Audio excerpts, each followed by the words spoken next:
Formula One testing changed forever in May of 1986. Before then, it was very loosely regulated, if you could even call it regulated at all. There was no test week like you have now, where every team gets the same weekend of preseason testing.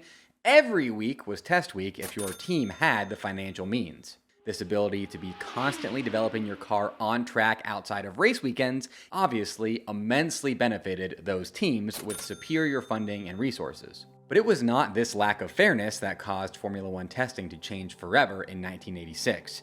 It was, as is often the case when Formula One makes a large change, a tragedy. On May 15, 1986, Brabham driver Elio De Angelis was at the Paul Ricard circuit in France. He was not there to race. The French Grand Prix would not be until July. Instead, he was there to participate in mid-season testing for Brabham.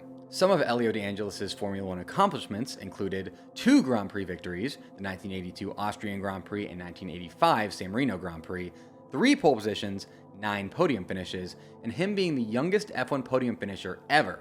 Despite De Angelis' many talents, the 1986 F1 season started off terribly for Brabham, De Angelis, and his teammate and fellow Italian countryman Riccardo Patrese. Through the season's first 4 races, each of Brabham's 2 drivers had suffered 3 retirements apiece, so it was decided that after the Monaco Grand Prix, at which Brabham suffered their second double DNF of the season, they would be holding a mid-season testing session at Circuit Paul Ricard to try and right the ship. The private F1 testing sessions of the past differed from the official F1 testing sessions of today in many, many ways. Private F1 tests were not easy on a team's budget.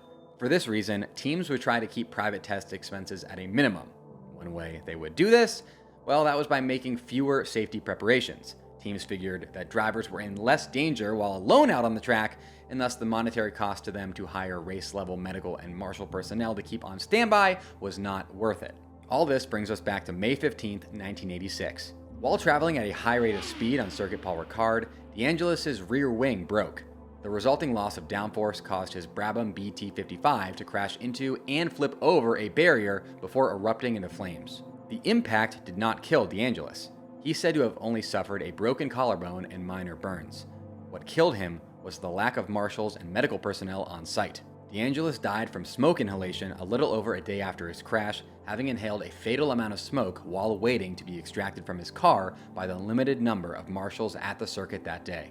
After this tragedy, Formula One implemented changes, the largest of them being that any testing done by teams must be done under the same highly organized safety conditions as a race. While Formula One is incredibly safe nowadays, it's important that we all never forget the drivers like Elio De Angelis, who unfortunately paid the ultimate price on the way to that being the case.